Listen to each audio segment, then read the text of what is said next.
Assalamualaikum warahmatullahi wabarakatuh. Mohon izin kita coba langsung lihat apa yang teman-teman sampaikan. Bismillah. Dari Fulan, ya, saya tidak perlu sebutkan namanya, kita langsung saja. Assalamualaikum, waalaikumsalam warahmatullahi wabarakatuh. Ustadz izin bertanya, apakah hukum berkorban sedangkan orang tersebut belum diakikah ketika masa kecilnya? Mohon penjelasan. Makasih Ustadz. Baik, ya, semoga Allah rahmati saudara atau saudari kita ini beserta keluarganya dan menyertakan kita dalam pemberian rahmat Allah dimaksud. Pertanyaan ini saya duga juga mewakili sebagian saudara-saudari kita yang punya pertanyaan atau persoalan yang serupa, atau boleh jadi ini pun nanti akan bercabang kepada persoalan lain seperti apakah boleh korban disatukan dengan akikah dan hal-hal sejenis lainnya. Baik, kita coba uraikan dulu dan seperti biasa kita pahami dulu dasar persoalannya sehingga pemahaman kita bisa lebih lengkap dan terukur, serta dari ukuran itu bisa menunaikan amalan dimaksud dengan lebih baik, ya. Ya, kita punya persoalan akikah di sini. Oke. Yang terkorelasikan dengan korban. Kita akan pahami dasarnya dulu dari sini, ya, sehingga nanti dari dasar pemahaman ini kita bisa lebih memahami dan menyimpulkan hukum yang disampaikan oleh para ulama kita. Satu, persoalan terkait akikah. Kita lacak dulu keterangan para ulama kita yang tersambung dengan petunjuk Rasulullah SAW terkait bab akikah ini. Di antaranya kita temukan dalam kitab Sunan Abu Daud, jadi hadis riwayat Abu Daud, ya, rahimahullah, nomor hadis 2838. Kita bisa temukan juga langsung kerawinya, ya, dari Samurah bin Jundub, ya, Samurah bin Jundub radhiyallahu taala anhu, tersambung pada keterangan Rasulullah sallallahu alaihi wasallam. Baik, apa keterangannya kita bacakan? Kullu ghulamin. Ya, penting saya tuliskan, ya. Kullu ghulamin rahinatun bi'aqiqatihi. Ini poinnya, ya. Tuzbahu, keterangan kedua, tuzbahu yauma sabi'ihi. Ini yang penting yang keduanya. Kemudian wa yuhlaqu wa yusamma. Ini tambahannya. Wa yusamma. Ini poinnya. Kullu ghulamin, setiap anak itu. Nah, ini segaris, ya. Setiap anak itu. Rahinatun bi'aqiqati, tergadai dengan prosesi akikahnya. Bagaimana ini ditunaikan? Kapan? Tuzbahu, dengan disembelihnya, ya, hewan akikah itu yauma sabi'ihi, pada hari yang ke-7. Ini poinnya. Oke. Okay? Wa yukhlaqu, bersamaan dengan itu dicukur rambutnya bila ingin disempurnakan sampai cukur habis, ya, dibotaki. Wa yusamma, pun demikian diberikan nama terbaik untuknya. Jadi ada 3 proses di sini: akikah, cukur rambut, diberi nama. Baik. Terkorelasi dengan ini juga ada hadis riwayat Imam At-Tirmidzi, ya, hadis riwayat Imam At-Tirmidzi. At-Tirmidzi, nama aslinya Muhammad, tumbuh berkembang di Tirmidz, ada yang menyebut Turmuz, disebut At-Tirmidzi. Nomor hadisnya 1519. Rawinya langsung dari suaminya Sayyidah Fatimah radhiyallahu taala anha, menantu Nabi sallallahu alaihi wasallam, sekaligus juga ini jadi keponakan beliau, ya, Ali bin Abi Thalib. Abi Thalib, ya, radhiyallahu taala anhu, karamahullahu wajah. Disampaikan qala aqta Rasulullah sallallahu alaihi wasallam anil Hasani bisyatin. Rasulullah SAW pernah melangsungkan akikah, ya, untuk cucu beliau Al Hasan, ya, pada kambing pertamanya pada kambing pertamanya, beliau berkata kepada Sayyidah Aisyah. Jadi ada proses akikah di sini. Kemudian ada proses perintah beliau kepada Sayyidah Fatimah. Ya, saya evaluasi. Beliau berkata kepada putrinya Sayyidah Fatimah radhiyallahu taala anha, apa perkataan beliau? Perhatikan kalimatnya, ahliqi, cukur rambutnya, wa tasaddaqi bi zinati sya'rihi bi fiddatin. Kemudian bersedekahlah dengan hasil timbangan cukuran itu dengan perak yang serupa atau yang senilai dengan hasil cukuran itu. Dan tentunya diberi nama pada saat itu dengan Al-Hasan. Jadi di sini ada akikah, ada juga prosesi cukur rambut. Ini penting nanti saya sampaikan terkait dengan penafsiran waktu prosesi akikah. Teman-teman sekalian, fokus di sini. Pertama, Nabi menyampaikan terkait akikah, kullu gulamin, setiap anak itu. Kata gulam biasanya dalam bahasa Arab itu dilekatkan pada anak dari mulai dia tumbuh, ya, menjelang sampai menjelang baligh. Jadi belum sampai ke baligh, ya, belum sampai ke baligh, belum baligh. Jadi kalau dia masih dalam kandungan janin, terlahir kemudian disebut maulud, ya, Quran surah kedua ayat 233, ya, Nabi menyampaikan sallallahu alaihi wasallam langsung firman Allah Subhanahu wa taala dari Al-Qur'an. Ya, apa firmannya? Wal walidatu yurdi'na auladahunna haulaini kamilaini liman arada ayyutimma radha'ah wa 'alal mauludi lahu. Ya, ini menunjuk kepada ayah yang baru diberikan karunia anak, disebut mauludi lahu. Ini sebagai berkah kepada orang tuanya.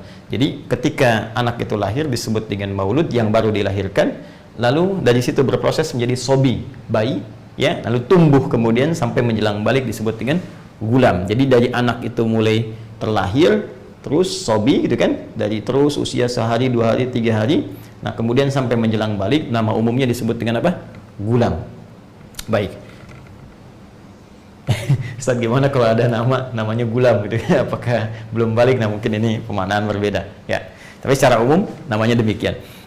Nah, rahinatun, tergadai ia, kemudian diakikati dengan proses akikahnya. Saya mau sampaikan ini dulu teman-teman. Ya, akikah ini asal katanya dari kata akka, tadi ditemukan di sini di At-Tirmidzi nomor hadis 1519 dari sahabat Ali bin Abi Thalib. Beliau berkata akka Rasulullah sallallahu alaihi wasallam. Ini akka, ya, Rasulullah sallallahu alaihi wasallam. Sifatnya, keadaannya disebut dengan akikah. Akka itu asal katanya memotong, membelah, ya, menyembelih kalau kita sekarang lakukan terhadap hewan. Tapi asalnya memotong, akka, ya, memotong, membelah, memisahkan. Dari mana akar kata ini muncul? Ini yang paling menarik. Jadi diksi yang disampaikan dari ketentuan syariat itu begitu istimewa. Ya, bukan pilihan kata biasa, tapi nanti terkait dengan hikmah-hikmah tertentu. Saya mau gali dulu sedikit teman-teman sekalian ke atas. Jadi ketika manusia tercipta dengan sempurna, kemudian terlahir, selain fisiknya disempurnakan, Quran surah 95 ayat yang keempat, laqad khalaqnal insana fi ahsani taqwim, kemudian juga diberikan perjalanan kesempurnaan akal, dari mulai informasi dari telinga sampai ke mata, sampai ke pikiran, sampai akal sempurna. Pun demikian jangan lupa ada kesempurnaan dari inti kehidupan, roh, jiwa, nafasnya. Nah, jiwa kita ini menjadi sempurna ketika kita mulai kemudian menjalani kehidupan usia 4 bulan, kemudian dilahirkan. Saat kesempurnaan ini terjadi, ada 2 potensi yang melekat dalam jiwa itu. Satu potensi baik disebut dengan takwa, yang kedua potensi kurang baik disebut dengan fujur, nama lainnya nafsu. Ini nanti bisa kita lihat di Quran surah ke-91 Asy-Syams. Ya. Ayat ke-7 sampai dengan 10. Ya, wa nafsi wa ma sawaha, ketika nafas itu telah tercipta dengan sempurna, fa alhamaha fujuraha wa taqwaha, maka dengan kesempurnaan itu diilhamkanlah kemudian ada jiwa fujurnya, jiwa takwanya. Takwa potensi kebaikan, ya, di sini puncaknya ada, dibisikkan oleh para malaikat. Fujur itu potensi hal yang kurang baik, lawan dari takwa. Jadi kalau ada jujur, ada bohong, ya, kemudian ada tawadhu, rendah hati, ada sombong, demikian seterusnya. Yang fujur ini didesain oleh Allah untuk menjadi katalis, ya, supaya yang baik-baiknya ini bisa muncul. Sebab kalau nggak ada yang ini, yang satu ini fujur, ini nggak akan bisa naik. Ya, saya pernah terangkan ini dalam edisi Sitama terdahulu. Nanti Anda bisa cek kembali. Secara cepat, fujur itu nama lainnya disebut dengan nafsu. Ya, jadi kalau takwa tadi bawaan sifat malaikat, karena itu malaikat selalu baik, tak pernah salah. Quran surah 66 ayat ke-6. Tapi nafsu ini cenderung membawa kesalahan. Quran surah ke-12 ayat 53. Ya, wa ma ubarri'u nafsi innan nafsa la'ammaratum bisu. Sedangkan nafsu itu sifat bawaan yang langsung dilekatkan pada hewan. Makanya kalau hewan berbuat banyak kesalahan dan tampil tanpa pertimbangan, ya, hewan senang tampil tanpa busana, hewan buang kotoran di mana-mana, ya, hewan melakukan hubungan gitu kan yang tanpa kontrol dan seterusnya. Karena memang sifat fitrah hewani itu tercipta dengan nafsunya. Nah, yang paling menarik adalah teman-teman sekalian, Allah Subhanahu wa taala melalui petunjuknya kepada Rasulullah sallallahu alaihi wasallam memberikan dengan sifat kasih dan sayang yang sangat luar biasa, memberikan arahan agar sejak bayi itu terlahir, manusia itu mulai terlahir, dari mulai tumbuh, sebelum balik nih, sebelum semua yang baik dan buruknya dicatatkan sebagai pertanggungjawaban hisab di hari kiamat nanti, diminta oleh Allah melalui petunjuk Rasulullah, hei, taklukkan dulu nafsunya, simbolkan dengan potong itu, ya. Maka disimbolkanlah dengan ibadah yang diberi nama dengan aqiqah, dari kata aqqa tadi, memutus kecenderungan nafsu nanti untuk bisa tumbuh di masa-masa baliknya dan bisa dikontrol saat dia tumbuh itu dan diarahkan untuk memotivasi takwanya, menjadi katalis supaya nilai kebaikannya yang muncul. Nah, disimbolkan ini lewat pemotongan hewan karena nafsu tadi melekat pada fitrah hewani. Jelas ya? Bisa dipahami ya? Karena itu hewan kemudian dihadirkan, dipotong itu untuk simbolisasi sebagai ajaran syariat bahwa dengan itu diharapkan anak ini tumbuh menjadi pribadi yang bisa mengontrol nafsunya. Itu diantara hikmahnya. Ya, karena itu anak kalau dia tumbuh kemudian bersikap kurang baik kepada orang tuanya, ya kan interaksi pertama dengan orang tua kan di keluarga. Ketika ada anak yang tumbuh menjelang dia balik, bersikap kurang bagus pada orang tua, kata-kata yang kurang bagus, kata-kata kasar dan sebagainya, maka mohon izin, mohon maaf, itu dalam bahasa akhlak disebut dengan uququl walidain. Uquq, ya, uququl walidain. Seakar dengan kata ini dari akon juga, uquq, sifat durhaka anak. Karena itu diharapkan dengan akikah itu sifat ini akan dipotong dari sejak kecil. Kemudian nafsunya mulai bisa dikontrol sehingga tumbuhlah dia kemudian menjadi pribadi yang baik di masa yang akan datang. Itu pun juga harus disertai dengan penyertaan lingkungan yang baik. Orang tua merawat dengan baik, lingkungan ditempatkan di tempat yang baik. Ini diantara hikmah Nabi ketika menyebut kata maulud lagi tadi. Kullu mauludun yuladu, kullu mauludin yuladu alal fitrah. Ya, fa abawahu yahwidanihi aw yunassiranihi aw yumajjisanihi. Kullu mauludin, setiap yang terlahir dari lahir sudah ada fitrahnya. Ya, cuma nanti pengaruh lingkungan yang membuat dia berubah, bahkan mungkin boleh jadi dia menjauh dari Allah Subhanahu wa taala. Ya.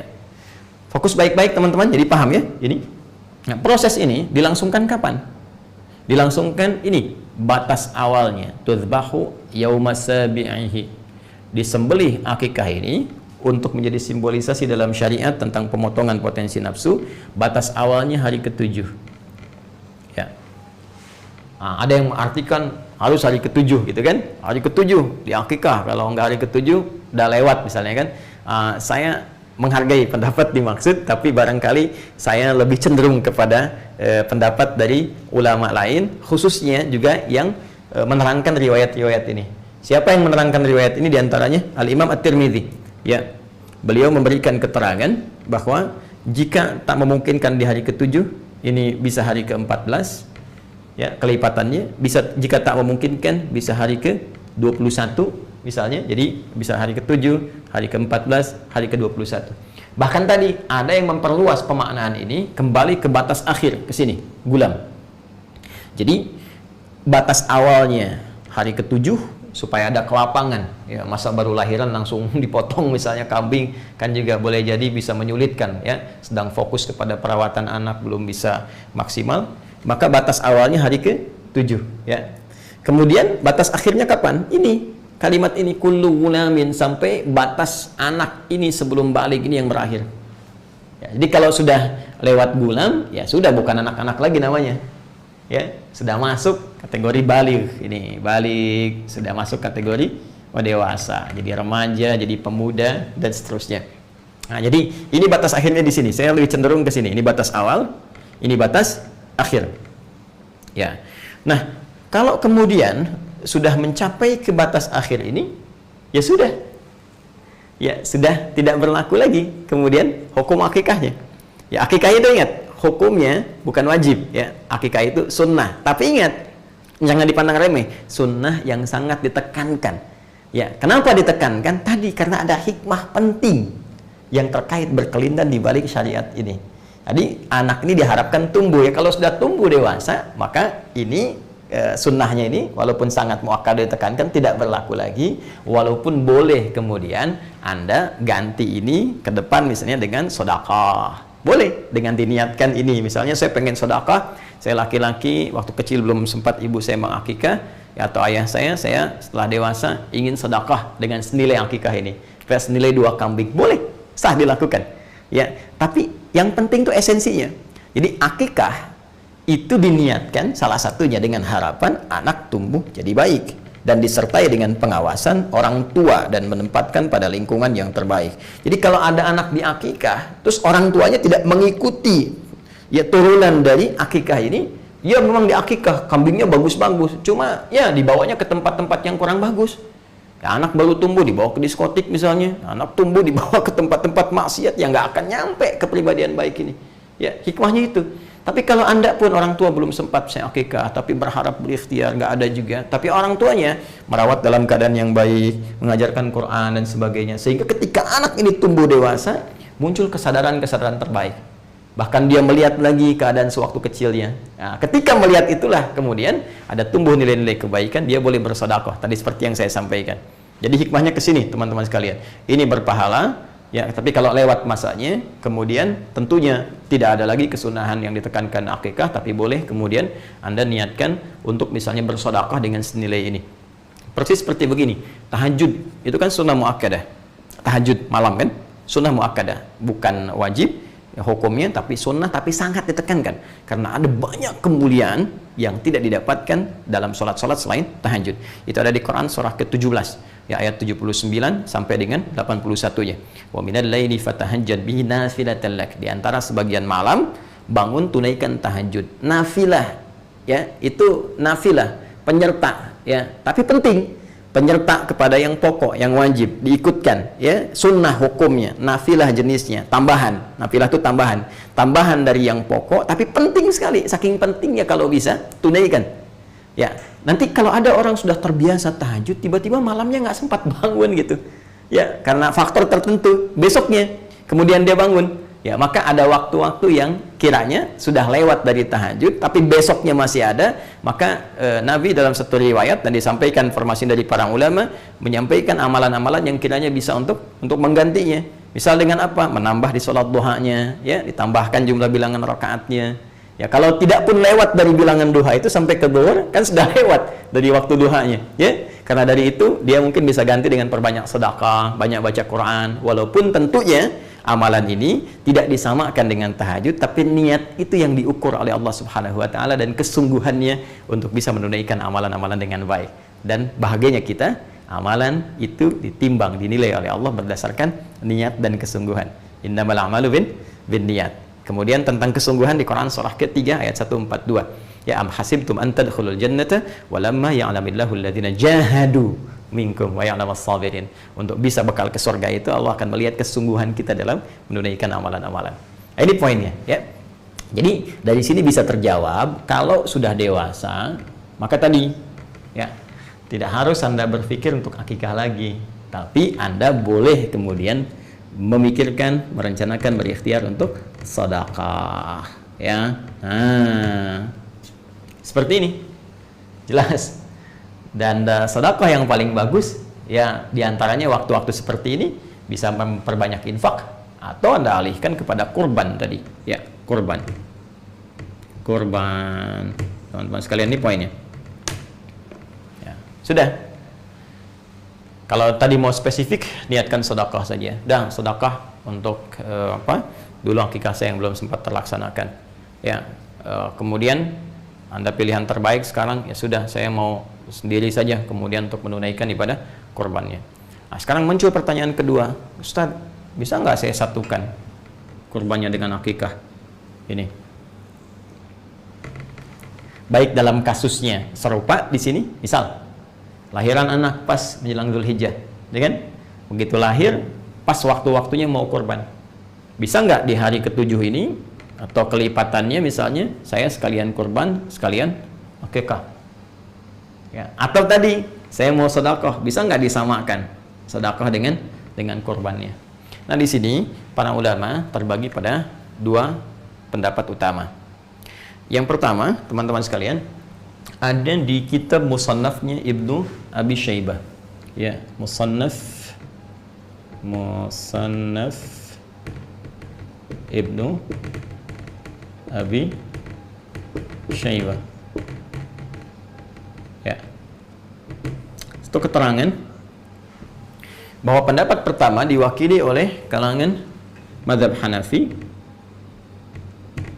kemudian Hambali,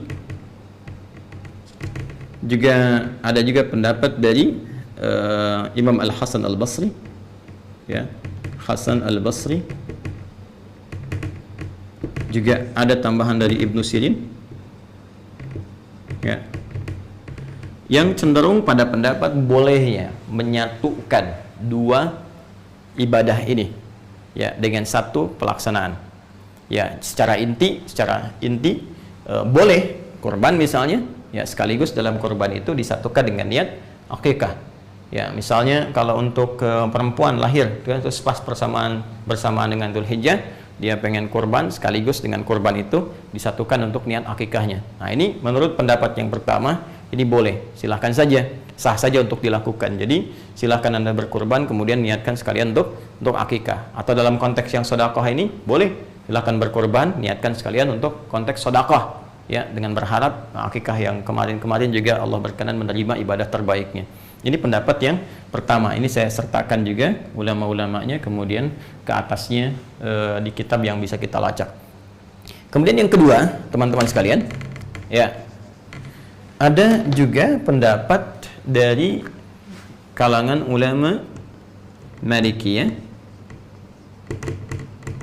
ya, yang disambungkan ke Imam Malik.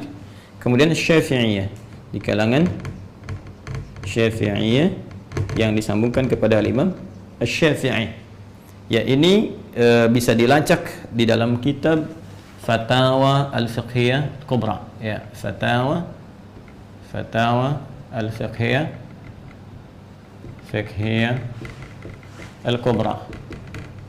Al-Kubra karangan Ibnu Hajar Al-Haytami.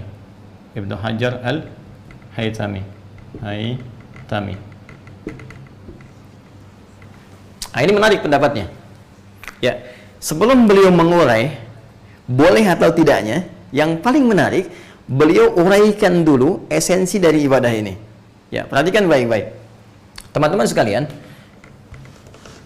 akikah seperti kita ketahui itu ibadah yang ditunaikan untuk bisa dengan ibadah itu diharapkan menjadi pengarah kepada anak dengan izin Allah supaya tumbuh lebih baik di masa depan.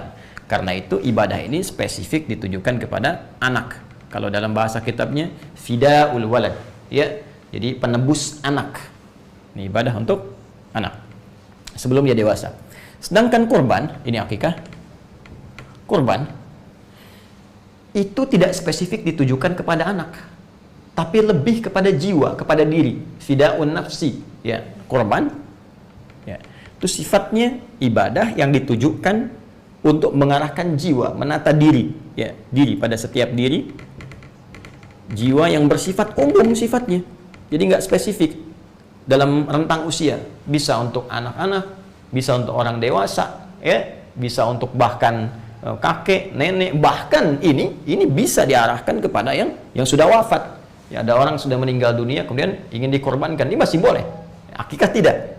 Ya. Jadi dari sini dilihat kemudian oleh para ulama Malikiyah, Syafi'iyah dengan referensi yang saya sebutkan, karena sifatnya ini berbeda, beda jenis, ya, tidak sama, maka mereka lebih cenderung untuk memisahkan akikah dengan kurban. Akikah tersendiri, kurban tersendiri. Jadi kalau Anda ingin akikah, silahkan niatkan akikah, ya, dengan ketentuan yang berlaku.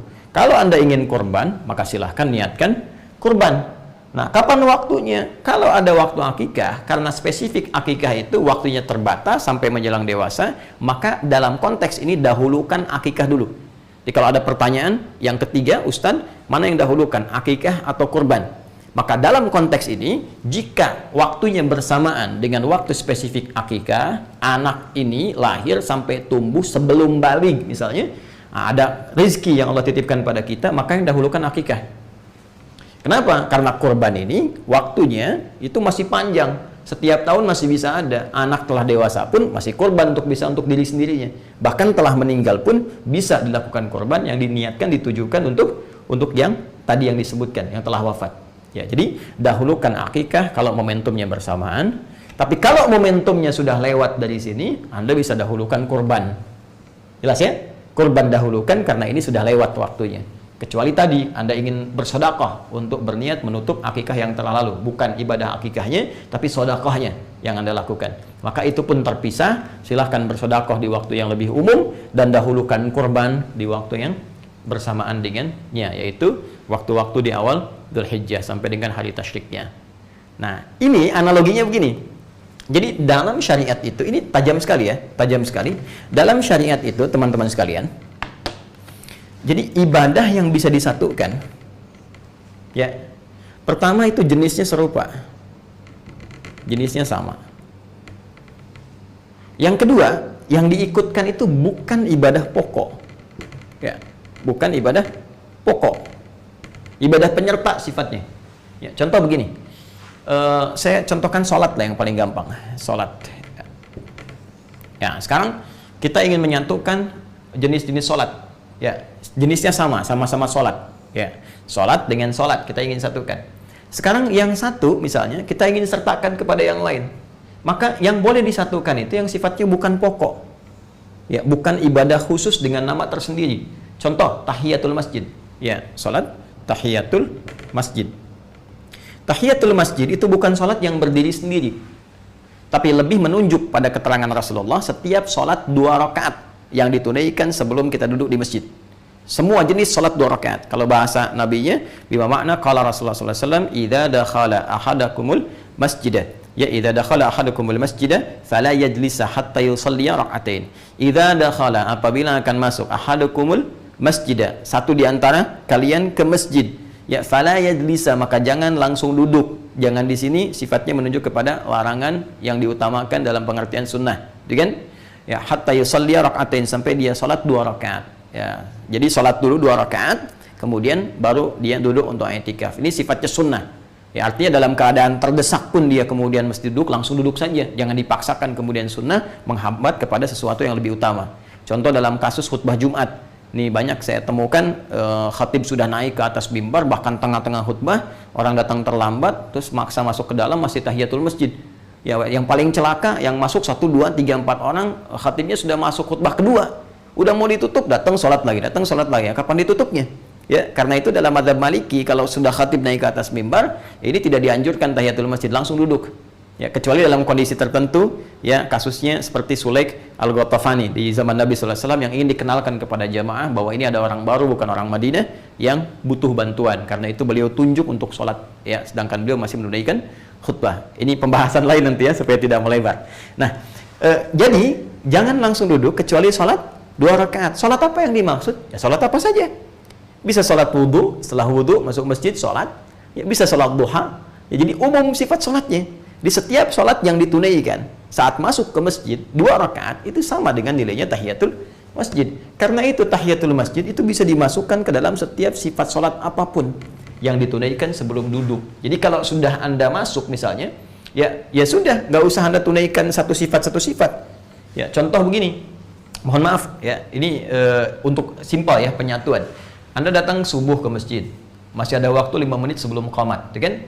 Ada sebagian saudara kita yang ketika masuk tahiyatul masjid dulu, setelah itu salat sunnah qobliyah, ya. Tidak dilarang, sah-sah saja boleh, silahkan, tidak ada masalah di sini.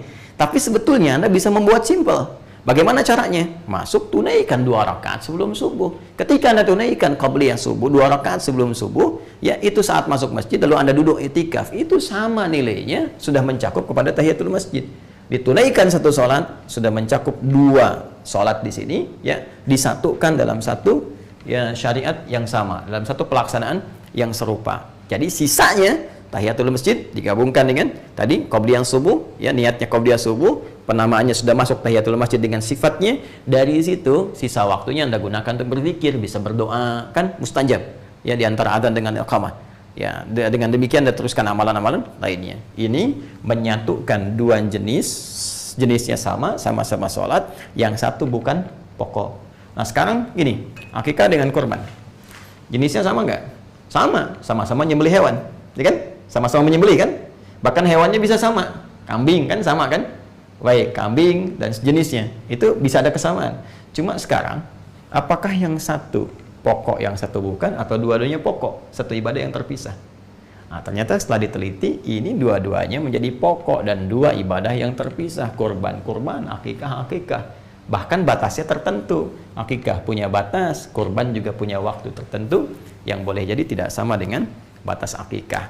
Karena ketidaksamaan ini, maka ulama Malikiyah, Syafi'iyah tadi yang disampaikan dalam Fatwa Al-Fiqh Al-Kubra, kayak Syekh Ibnu Hajar Al-Hitami mengatakan lebih cenderung untuk dipisahkan. Ya, dengan waktu-waktu tertentu seperti tadi uraian telah saya sampaikan. Ya, Syekh Utsaimin di sini cukup bagus, ulama kontemporer. Beliau telah wafat dan kita doakan semoga beliau dirahmati dan merahmati seluruh ulama-ulama lainnya.